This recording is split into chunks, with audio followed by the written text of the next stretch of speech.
Alhamdulillah nahmaduhu nasta'inuhu wa nastaghfiruh wa na'udzu billahi min syururi anfusina wa min sayyiati a'malina.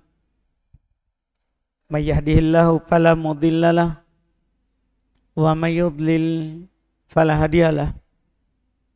Asyhadu an la ilaha illallah wahdahu la syarikalah wa asyhadu anna Muhammadan abduhu wa rasuluh sallallahu alaihi wa ala alihi wa ashabihi wa man tabi'ahum bi ihsan ila yaumiddin, amma ba'd. Alhamdulillah, kembali pada malam hari ini kita melanjutkan kajian kitab Bulughul Maram min Adillatil Ahkam karya Al-Imam Al-Hafidh Ibn Hajar Al-Asqalani rahimahullah. Kita masih di pembahasan jenazah di hadits terakhir. Alhamdulillah sudah mendekati ujung. Setelah kita ambil, memandikan, mengkafani, mensolati, terakhir kemarin menguburkan. Sekarang setelah ditutup kuburannya, ada beberapa hadits yang beliau tambahkan lagi. Kata beliau rahimahullah di hadits 566 di pertemuan kita malam hari ini ke 140. Wa an Utsman radhiyallahu taala an qala kana Rasulullah sallallahu alaihi wa alihi wasallam idza faragha min dafnil mayyit waqafa alaihi wa qala istaghfiru li akhikum wasalu lahu tathbit fa innahu al-an yus'al. Rawahu Abu Daud wa sahhahu al-Hakim. Kata beliau rahimahullah dari Utsman radhiyallahu taala anhu, beliau berkata, adalah Rasulullah sallallahu alaihi wasallam apabila selesai dari menguburkan mayat, sudah ditutup tanahnya, maka beliau berdiri berkata, istaghfiru li akhikum, mintakan ampun untuk saudara kalian, wasalulahu tathbit, mintakan kepadanya untuknya kekokohan. Fa innahul an yus'al, sesungguhnya dia sekarang itu ditanya.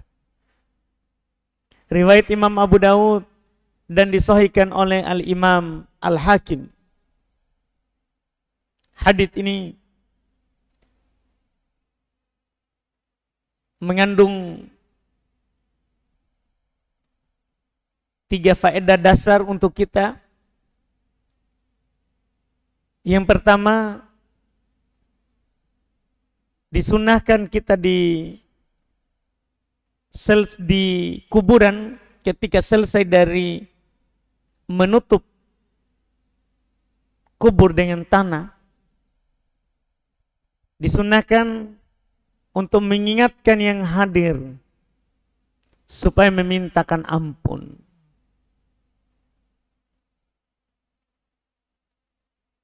Untuk yang dikuburkan. Iya, bukan berarti doa bersama, tapi mintakan ampun, doakan pengampunan untuknya. Itu yang pertama. Yang kedua, minta kepada Allah supaya dia dikokohkan. Karena dia, kata Nabi, sedang ditanya. Yang ketiga, ini hadits dipakai oleh para ulama adanya fitnah kubur, ujian di alam kubur. Itu kita ditanya tentang, sebagaimana dalam hadits Al-Bara' bin Azib, ditanya tentang 3 perkara. Siapa Rob Tuhanmu? Apa agamamu? Siapa nabimu? maka dia tentunya membutuhkan yang namanya kekokohan dalam menjawab. Maka mintakan untuknya, kata Nabi, kekokohan. Dari sini kita bisa pahami faedah dalam pembahasan tauhid bahwa orang yang dikuburlah yang butuh kita yang masih hidup, bukan sebaliknya. Bukan kita yang masih hidup butuh kepada yang dikuburkan. Sehingga kita pergi ke sana berdoa, meminta kepadanya supaya dia mendekatkan kita kepada Allah. Tidak, dia yang butuh doanya kita. Kemudian faedah terakhir, hadits ini menunjukkan bahwa amalan kita berupa mendoakan saudara kita yang telah meninggal itu sampai kepada orang yang telah meninggal. Itu sampai kepada mereka yang telah meninggal. Iya.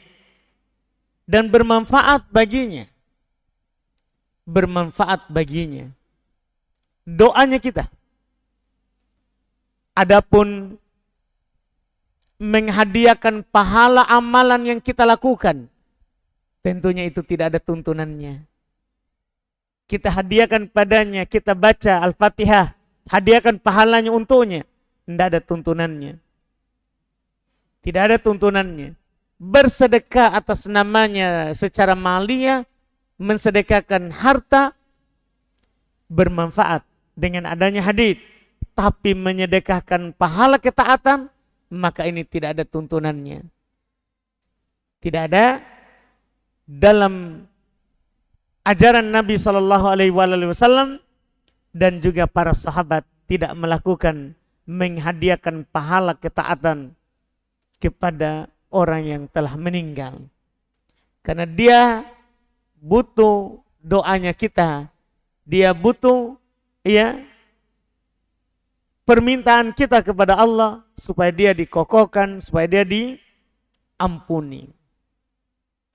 Kemudian hadits berikutnya kata beliau rahimahullahu taala, wa an Damrah ibn Habib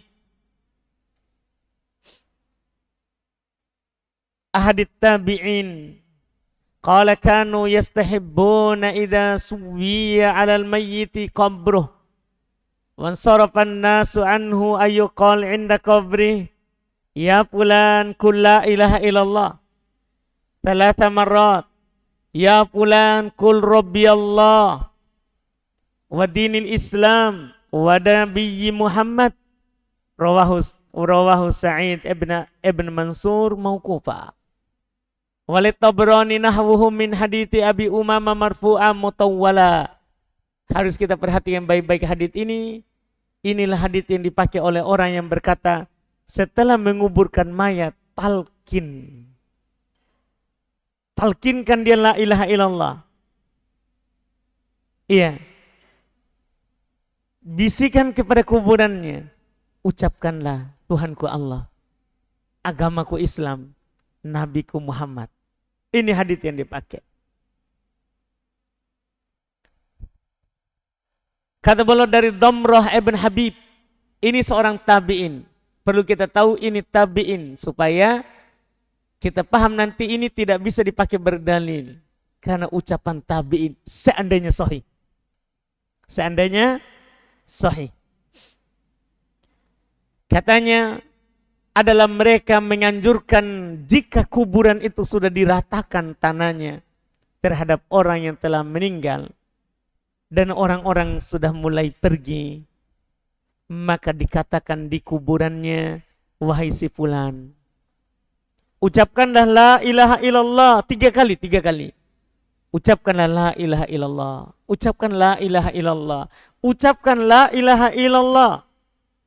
Wahai fulan, jawab pertanyaan malaikat itu, Tuhanku Allah, agamaku Islam, nabiku Muhammad.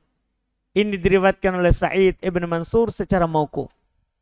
Dalam riwayat Imam Tabrani semisalnya dari hadits Abu Humamah marfu'an panjang.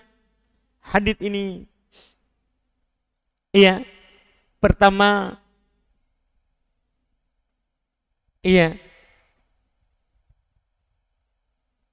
Damrah Ibn Habib dinukil oleh dalam Sunan Ibn Mansur. Sunan Ibn Mansur itu tidak bersanad dinukilnya, sehingga tidak bisa diterima. Dan ini bertentangan dengan hadis yang pernah kita baca di awal.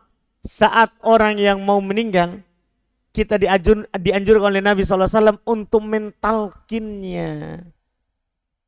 Lakinu mautakum bila ilaha illallah. Talkinkan orang yang akan meninggal, yang sedang sakarat, dengan la ilaha illallah sebelum meninggal. Karena kenapa? Dalam hadits Bukhari Muslim, siapa yang akhir ucapannya adalah la ilaha illallah, masuk surga. Masuk surga. Jadi akhir ucapan, bukan di kuburannya. Jadi riwayat Ibnu Mansur itu tidak didapatkan sanadnya, dan adapun kalau sahih tidak ada hujahnya karena ini ucapan tabi'in dan bertentangan dengan ucapan hadits yang kita sudah ambil sebelumnya. Adapun yang diriwayatkan oleh Imam At-Tabrani, maka para ulama menghukumi ini hadits dhaif jiddan, lemah sekali. Bahkan disebutkan hadal hadits batilun maudhu, hadits batil palsu, yang membisikkan ucapkan la ilaha illallah, katakan Robku Allah, agamaku Islam, nabiku Muhammad, katakan. Ini palsu. Makanya Al-Imam Al-Hafidz Ibnu Hajar bawakan hadits ini, dan ada faedah yang penting terkait dengan ini, yaitu ada di antara ahli fikih, yang mengatakan dianjurkan kita mentalkin kalau orang sudah ditutup kuburannya. Tapi tidak punya sandaran. Berkata Imam As-Sun'ani rahimahullah di kitab Subulus Salam syarah Bulughul Maram, wa yatahassal min kalamil a'immah, min kalami a'immatit tahqiq annahu haditsun dhaifun wal amalu bid'ah wala yaktar bikathrati man yaf'aluhu. Masya Allah. Tersimpulkan dari ucapannya para ahli tahqiq, peneliti, bahwasanya hadits dhaif beramal dengannya bid'ah, dan tidak perlu kita tertipu dengan banyaknya yang melakukannya. Kita tidak perlu tertipu dengan banyaknya melakukannya. Bahkan dipastikan oleh Al-Imam Al-Izz Ibn Abdissalam bahwasanya dia adalah bid'ah mungkaroh. Syekh Al-Albani sendiri dalam kitab Ahkamil Janaiz mengatakan dia adalah bid'ah. Jauh sebelumnya Al-Imam Ibnul Qayyim rahimahullahu ta'ala beliau berkata, walam yakun yajlis indal qabr wala yulaqqan al-mayyit kama yaf'aluhun nas al-yawm. Tidak ada di masa Nabi orang yang duduk di kuburan dan tidak pula mentalkin mayat yang telah meninggal sebagaimana dilakukan oleh orang-orang pada hari ini. Tidak ada tuntunannya. Itu tidak ada tuntunannya sama sekali. Iya, ada hadis seperti ini yang dibawakan oleh penulis. Cuman beliau ingin mengatakan ini hadis palsu. Tidak ada dalil terhadapnya. Tidak ada dalil padanya. Ini masalah mentalkin. Dan seperti yang dikatakan oleh Imam As-Sun'ani, jangan tertipu dengan banyaknya orang yang melakukan. Jangan tertipu dengan banyaknya orang yang melakukannya, karena ini adalah amalan bid'ah. Karena ini adalah amalan bid'ah. Kemudian kata beliau berikutnya, wa an Buraidah ibn al-Husayb al-Aslami radhiyallahu ta'ala anhu qala Rasulullah sallallahu alaihi wasallam kuntu nahaitukum an ziyaratil kubur fazuruha. Ini sudah kita keluar ini. Sudah selesai dari masalah menguburkan. Alhamdulillah. Rawahu Muslim wa zada Tirmidzi fa innaha tudzakkirul akhirah. Zada Ibnu Majah min hadits Ibnu Mas'ud wa tuzahidu fid dunya. Wa Nabi Hurairah radhiyallahu ta'ala anhu qala anna Rasulullah sallallahu alaihi wasallam la'ana zairatil kubur. Akhrajahu Tirmidzi wa sahahu Ibnu Hibban. Kata beliau dari Buraidah bin Husayb al-Aslami radhiyallahu ta'ala anhu, beliau berkata, Rasulullah sallallahu alaihi wasallam bersabda, dulu saya melarang kalian dari ziarah kubur, sekarang ziarahilah. Riwayat Imam Muslim dan Imam Tirmidzi menambahkan, itu mengingatkan kalian terhadap akhirat. Dengan ziarah kubur kita bisa mengingat bahwa kita akan menyusul dengan mereka. Iya. Ditambah oleh Ibnu Majah dari hadits Ibnu Mas'ud, itu membuat kita zuhud terhadap perkara dunia. Kita tidak akan tertipu dengan dunia dan tidak sibuk dengannya. Artinya kita tidak akan melupakan akhirat jika kita ziarah kubur. Dan dari Abu Hurairah, Rasulullah sallallahu alaihi wasallam bersabda, Rasulullah sallallahu alaihi wasallam melaknat perempuan yang ziarah kubur. Nah, ini agak pertentangan. Inilah beliau bawakan terkait dengan hukum perempuan. Dikeluarkan oleh Imam Tirmidzi dan disahihkan oleh Ibnu Hibban rahimahullahu taala. Hadits ini menjelaskan kepada kita ziarah kubur. Pertama, terkait dengan laki-laki. Berkata Al-Imam An-Nawawi rahimahullah, ittafaqu ala anna ziyaratal kubur lirijal jaizah. Sepakat bahwa ziarah kubur bagi laki-laki boleh dan bahkan sunnah. Perempuan yang kedua, ini masalah perempuan. Apakah boleh perempuan ziarah kubur? Diperselisihkan akan hal tersebut. Di hadits yang ada di hadapan kita, itu menunjukkan tidak bolehnya karena dilaknat. Di hadits yang ada di hadapan kita ini, Rasulullah melaknat perempuan-perempuan yang ziarah kubur. Tapi di sana ada hadits lain bahwa Nabi Shallallahu Alaihi Wasallam dalam Sahih Bukhari Muslim mendapati seorang perempuan di kuburan. Berarti dia ziarah kubur. Nabi berkata menasehatinya, ittaqillah wasbiri. Bertakwalah kepada Allah dan bersabarlah. Dan Nabi hanya menasehatinya. Nabi tidak mengingkari dia ziarah kubur. Ini menunjukkan boleh. Juga mereka berdalil dengan hadits Aisyah riwayat Imam Muslim, yang mana beliau bertanya, wahai Rasulullah, apa yang harus saya katakan ketika ziarah kubur? Maka Rasulullah berkata kepadanya, ucapkanlah, Assalamu ala ahli diyar minal mu'minin wal muslimin wa yarhamullahul mustaqdimina minna wal mustaakhirin wa inna insyaallahu bikum lahikun. Jadi beliau bertanya, apa yang harus saya katakan kalau ziarah kubur? Maka kata Nabi, ucapkanlah Assalamu ala ahli diyar, keselamatan untuk penduduk kubur dari kalangan mukminin dan muslimin.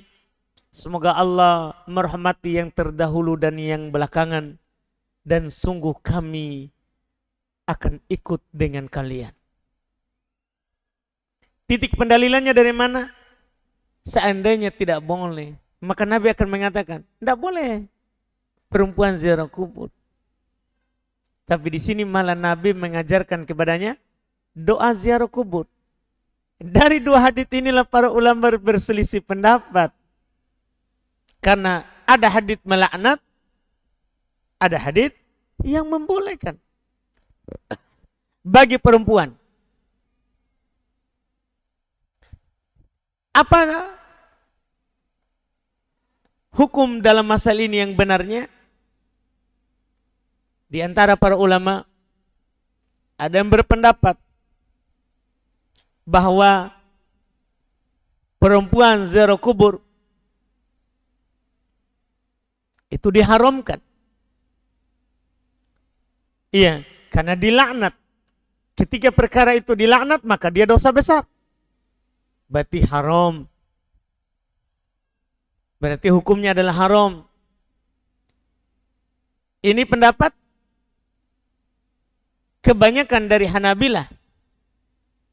Diharamkan. Riwayat dari Imam Ahmad. Juga satu sisi dari orang-orang Syafi'iyah. Pendapat lain dari kalangan Syafi'iyah, makruh. Makruh. Iya. Perempuan untuk ziarah kubur. Untuk ziarah kubur. Mana pendapat yang kuat dari dua pendapat ahli fikih ini? Maka orang-orang Syafi'iyah mengkompromikan dalil tadi. Ada yang melaknat, ada yang membolehkan. Sehingga ketemu di tengah. Yang melaknat bukan untuk pengharaman, tapi hal itu dibenci. Yang Nabi tidak larang tadi, itu menunjukkan bolehnya. Jadi dikompromikan hukumnya jadi di tengah. Boleh tapi makruh. Boleh tapi makruh. Ini pendapat dari ulama Syafi'iyah. Dan ini lebih bagus tentunya bagi perempuan. Lebih bagus tentunya bagi perempuan. Iya, karena perempuan itu disebutkan oleh para ulama rahimahumullah dimakruhkan ziarah kubur karena mereka lemah, kurang akal, kurang agama. Kadang sampai di kuburan dia meratapi, dia menangisi, hatinya lagi sedih. Iya, dan ada di sana juga sisi lain yang dikompromikan oleh para ulama rahimahumullah taala. Yang dilaknat itu adalah yang sering ziarah kubur dari kalangan perempuan. Adapun yang sekali-sekali tidak masalah. Seperti dijumpai oleh Nabi SAW. Ini adalah sisi-sisi kompromi yang bagus. Karena kalau kita katakan haram, berarti kita buang hadits-hadits yang tadi. Tapi kalau kita katakan boleh secara mutlak, kita buang lagi hadits yang melaknat. Maka paling bagus ada dua, boleh tapi makruh, atau boleh tapi tidak boleh sering. Ini kompromi-kompromi dari ulama kita yang bagus dalam masalah ini. Kemudian masalah berikutnya, ya, yang juga diingatkan oleh para ulama rahimahumullah, yaitu sengaja safar untuk ziarah kubur. Ini masalah penting, apalagi kita masa sekarang ini. Kadang orang memang dia sudah jadikan sebagai tur, bahwa kita safar keliling hanya ziarah kubur. Apakah memang dibolehkan hal tersebut? Para ulama rahimahumullah mengingatkan bahwa la yusra'us safar ila baladin min ajli ziyarati qabri ahadin. Tidak disyariatkan safar ke sebuah negeri, ke sebuah daerah untuk ziarah kubur. Bahkan kata para ulama, hatta kubur Nabi, hingga walaupun itu adalah kuburan Nabi. Jadi kita misalnya safar pergi umrah, pergi haji, kita niat pergi umrah. Sampai di Madinah, kebetulan kita di Madinah, ziarah kubur Nabi. Adapun sengaja dari Indonesia kita niat mau ziarah kubur Nabi, tidak dibolehkan. Itu tidak diperbolehkan, tidak disyariatkan. Iya, makanya para ulama rahimahumullah Siapa yang mau safar, yusafir min ajli sholat fil masjidin nabi. Dia safar karena mau sholat di masjid Nabi. Wa min thamma fala ba'as alaihi inzarul qabr an-nabawi wallahu alam. Kalau dia sudah di sana, enggak apa-apa dia ziarah kubur Nabi SAW. Kalau sudah di Madinah. Tapi sengaja, sekali lagi, sengaja safar. Ini kuburan Nabi saja enggak boleh seperti itu. Karena Nabi mengatakan, la tasuddur rihal illa ila thalathati masajid. Tidak boleh sengaja pergi kita safar berkunjung kecuali ke 3 masjid. Masjidil Aqsa, Masjid Nabi Madinah, dan Masjid Baitullah Haram. Baitullah Al-Haram Makkah. Jadi tidak boleh sengaja safar kecuali ke 3 masjid ini. Selain itu tidak dibolehkan. Bahkan sampai ke kuburan Nabi. Tapi kalau kita bertepatan kita di sana, ziarah kubur. Salam kepada Nabi dan kedua sahabatnya. Iya, kedua sahabatnya. Ini yang patut tentunya kita pahami masalah ziarah kubur. Kemudian masalah berikutnya. Kata beliau rahimahullahu ta'ala. Ini sudah mulai akhir-akhirnya kitab jenazah ini. Wa Abi Sa'id Al-Khudri radhiyallahu ta'ala anhu qala la'ana Rasulullah sallallahu alaihi wasallam an-naihata wal mustami'ata. Masya Allah. Akhrajahu Abu Daud. Wa Ummi Atiyah radhiyallahu ta'ala anha qalat aqada alaina Rasulullah alla nanuh. Muttafaqun alaihi. Wa Umar radhiyallahu ta'ala anin Nabi sallallahu alaihi wasallam qala al-mayyitu yu'adzabu fi qabri biman niha alaihi. Muttafaqun alaihi. Wa lahumma nahwuhu anil Mughirah bin Syu'bah. Masya Allah. Ini masalah meratapi mayat. Meratapi mayat.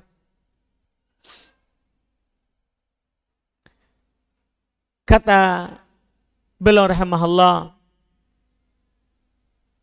dari Abu Sa'id Al-Khudri radhiyallahu ta'ala anhu, beliau berkata, Rasulullah melaknat perempuan yang meratapi mayat. Di sini an-naiha, perempuan, bukan berarti kalau laki-laki enggak apa-apa, enggak. Ini disebut nama perempuan min babil ghalib.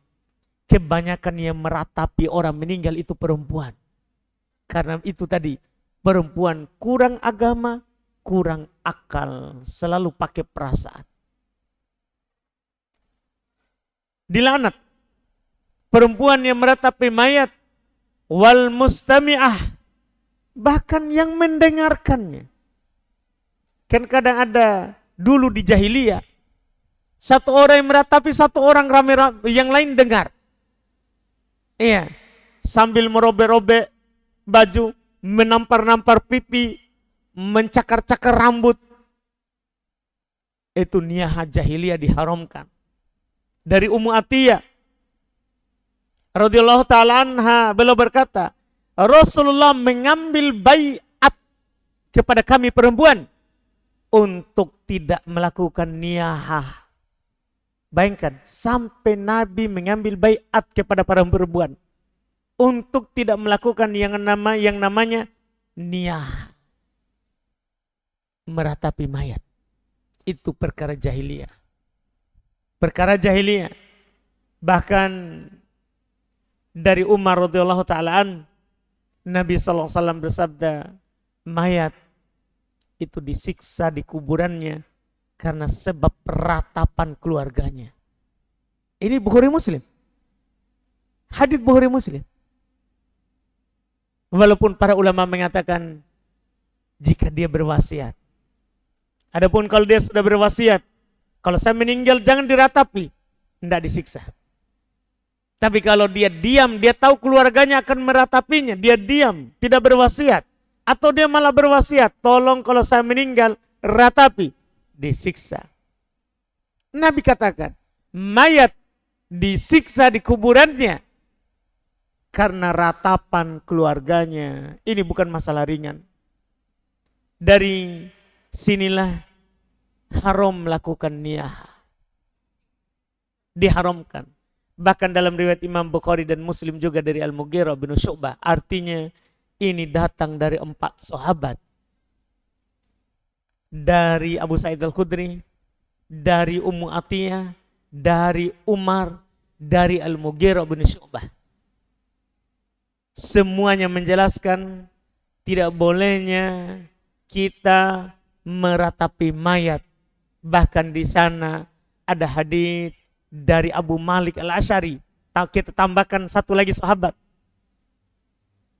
Nabi bersabda dalam riwayat Imam Muslim, "An-naihatu idza lam tatub qabla mautiha tuqamu yaumal qiyamati wa 'alaiha sirbalun min qatiran wa dir'un min jarab." Seorang yang meratapi mayat jika tidak bertobat sebelum meninggal, hati-hati. Kalau kita pernah, ini peringatan. Cuma supaya kita segera bertobat. Karena orang yang meratapi mayat,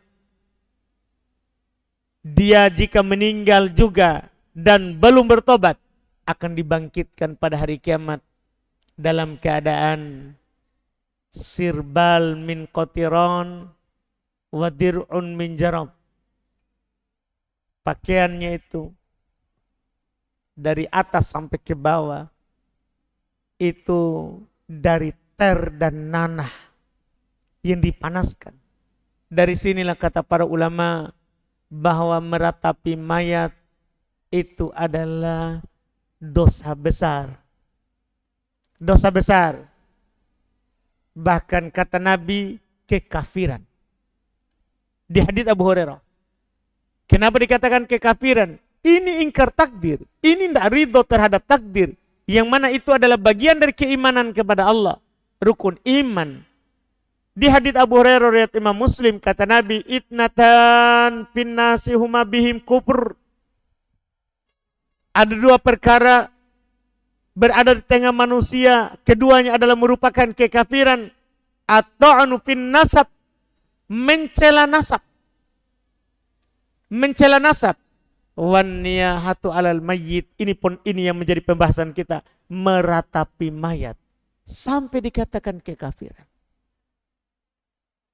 Jadi ini berbagai macam bentuk ya ancaman dari Nabi sallallahu alaihi wasallam yang menunjukkan bahwa orang yang meratapi mayat itu masalahnya adalah masalah besar. Iya, kalau hanya sekedar menangis, mengalirkan air mata karena sedih, tidak masalah. Itu tidak masalah. Nabi juga pernah menangis. Waktu meninggal anak beliau Ibrahim di umur 2 tahun. Sedih. Tapi yang dilarang adalah meratapinya. Nangis sambil ceramah. Sambil ngomel-ngomel begitu. Iya, sambil ngomel-ngomel. Ini yang tidak dibolehkan. Apalagi sambil mengacak-acak rambut, merobek-robek pakaian, memukul-mukul dada. Itu sudah ratapan jahiliyah. Itu adalah sudah bagian dari ratapan orang jahiliyah. Ya, bagian dari ratapan orang jahiliyah yang tentunya tidak diperbolehkan ya bagi kita. Ini alhamdulillah yang kita bisa baca malam hari ini. Sisa 1 kali pertemuan lagi insyaallah. Karena kalau kita baca semua hari ini akan panjang ini. Sekali lagi insya Allah.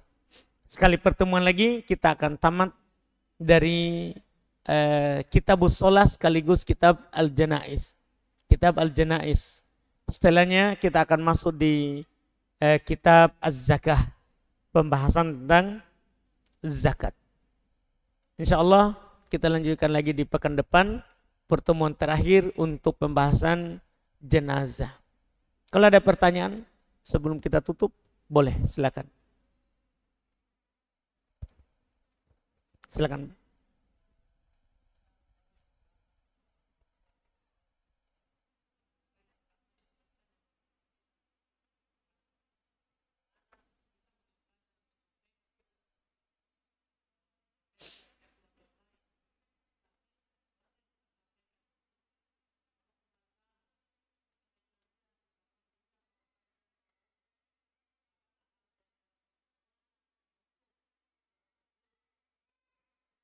Baik, itulah memang alhamdulillah yang dibahas juga oleh para ulama rahimahumullah, bahwa ketika kita menjumpai itu, pertama kita nasihat. Kalau ada orang meratapi mayat, itu kan kemungkaran, itu dosa besar. Maka dianjurkan bagi kita yang melihat dan tahu itu adalah dosa, mengubah dengan tangan, kita tahan. Kalau tidak bisa dengan tangan, lisan, kita kasih tahu. Tidak bisa juga, tidak mau dia dengar, hati. Yang penting kita tidak ridho. Karena ar-ridho, ar-rodi, orang yang ridho, itu seperti pelaku. Jadi kalau kita sudah cegah, kita sudah nasihati, itu dilakukan oleh Nabi waktu meninggal Abu Salamah. Datang Nabi, orang-orang kan tidak tahu kalau Abu Salamah sudah meninggal. Datang Nabi, dilihat matanya sudah lari putih ke atas, maka Nabi menutup matanya. Orang-orang sadar bahwa ini sudah meninggal. Fadajjan nas min ahli. Mulai ada suara dari keluarganya. Maka kata Nabi, la taqul illa khaira. Jangan kalian mengatakan kecuali kebaikan. Ini namanya nasihat. Jadi kita nasihati, kalau melihat begitu, nasihati orang. Jangan ucapkan kecuali yang baik. Fa innal malaikata tu'minu. Karena malaikat mengaminkan. Jadi kalau kita doakan, menyebut, berkata-kata yang tidak baik, itu malaikat akan mengaminkan. Kadang orang dia bilang, kenapa bukan saya duluan ya Allah? Malaikat akan aminkan. Kita tidak takut. Iya. Ini masalah. Maka Nabi nasihati. Jadi inilah jadi contoh. Kalau kita dapat orang seperti itu, nasihat. Nasihat. Kalau tidak juga diikuti, ya diingkari dalam hati. Ingkari dalam hati. Seperti itu. Wallahualam. Syahadat. Silakan Pak.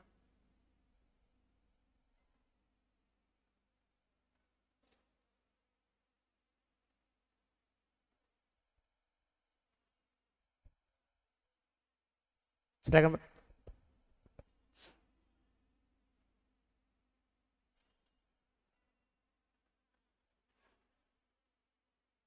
Menangisi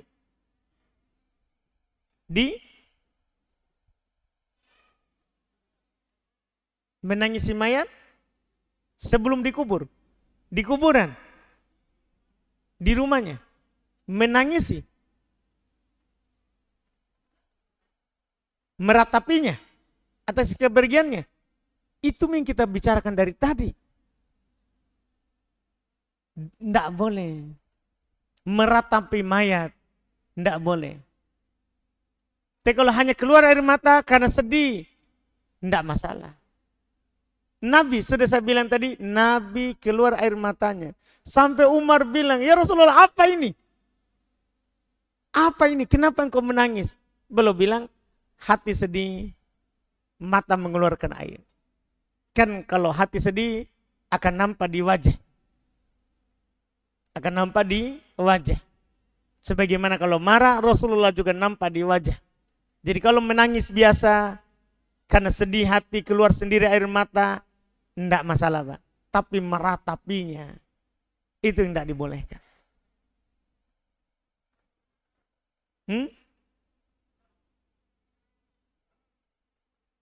Sebagian mengatakan boleh. Dengan tadi, itulah dalilnya tadi. Mintakanlah ampun untuk saudara kalian. Karena sekarang dia ditanya, itulah dalil yang dipakai Pak. Bahwa boleh mengingatkan saudara-saudara yang hadir di kuburan terhadap kematian. Itu dalilnya tadi Pak.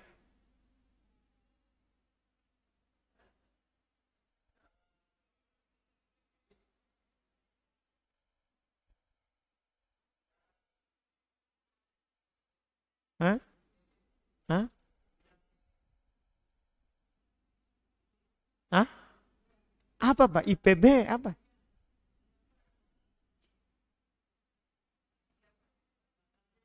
IPB?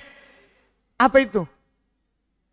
Iya. Apa yang kita tanyakan tentang IPB? Hah? Hukum ke sana? Untuk? Kalau ke sana untuk hanya sekedar jalan-jalan, mubah. Tapi kalau ke sana memang sunnah ke sana. Kalau kita tidak ke sana, kita belum dianggap. Pulang pi dari sana baru kita dianggap maulana. Iya. Kita habis dari IPB langsung kita jadi ya tingkatan naik. Dari awam menjadi ma'rifah. Itu kan sufi modern itu, Pak. Yang melakukan tadi itu sufi modern. Dulu sufi di masjid diam-diam zikir. Sekarang modern. Keluar. Ketok rumah ke rumah. Berdakwah. Sampailah ke IPB. Bahkan mereka lebih utama ke IPB daripada ke Makkah Madinah. Lebih utama ke sana. Karena pendirinya di sana. Pendirinya adalah Maulana Ilyas, Muhammad Ilyas Al-Kandahlawi. Iya, ulama sesat. Mengarang hadits yang menyesatkan orang. Dia karang hadits Fadail al-A'mal. Di dalamnya banyak hadits palsu. Tapi mereka sekarang karena dibilang banyak hadits palsu di situ, sekarang mereka pakai Riyadhus Shalihin. Dia pakai juga baca Bulughul Maram. Dia bahkan pakai lagi Bukhari Muslim. Mau ketutup bagaimanapun.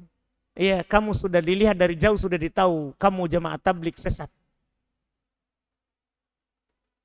Begitu, Pak. Agak kerasa ini ya. Alhamdulillah.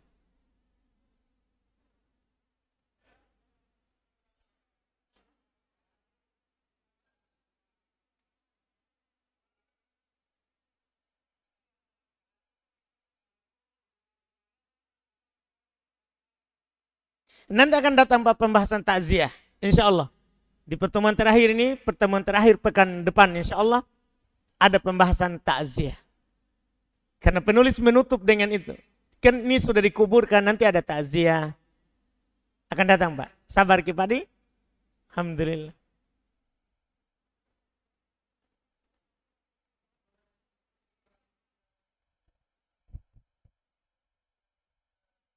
Merutinkan ziarah kubur. Kalau dilihat dari hadits Nabi tadi, dulu saya melarang, sekarang ziarahlah. Artinya boleh kita ziarah kubur sering. Karena disunnahkan, dianjurkan oleh Nabi. Tapi bagi perempuan, itu tadi, beda laki-laki, beda perempuan. Ada lagi, silakan.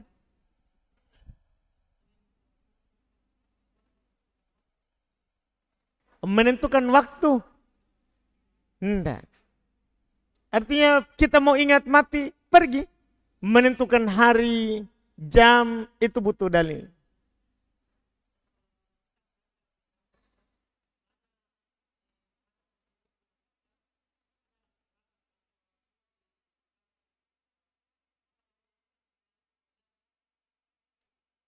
Di mana? Oh, berarti satu kali jalan. Sekali jalan antar jenazah, ziarah kubur juga. Enggak masalah. Kan boleh langsung niat. Kalau kebetulan di situ, langsung kita ziarah kubur. Itulah tadi, tidak ada waktu khusus. Kapan kita mau ingat mati, ziarah kubur. Silakan, Pak.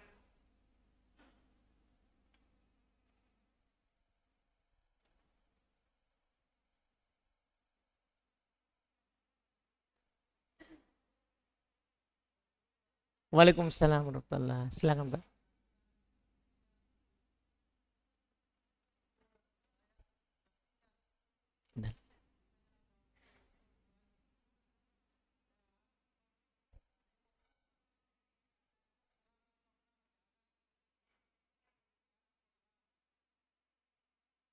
Kita tidak bisa bongkar.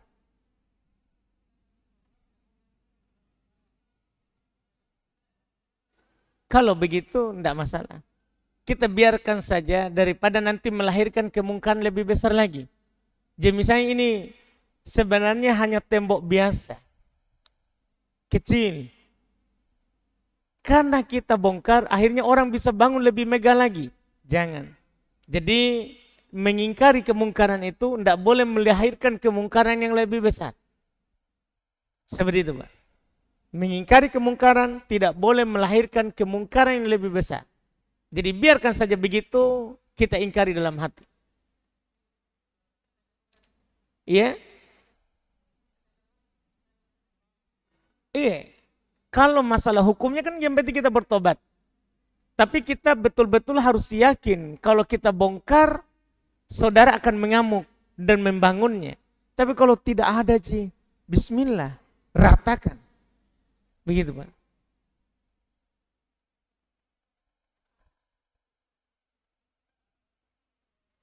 Saya ada, Pak? Kalau tidak ada kita cukupkan, alhamdulillah. Insyaallah kita lanjut lagi di pertemuan akan datang dengan pertemuan terakhir di kitab jenazah.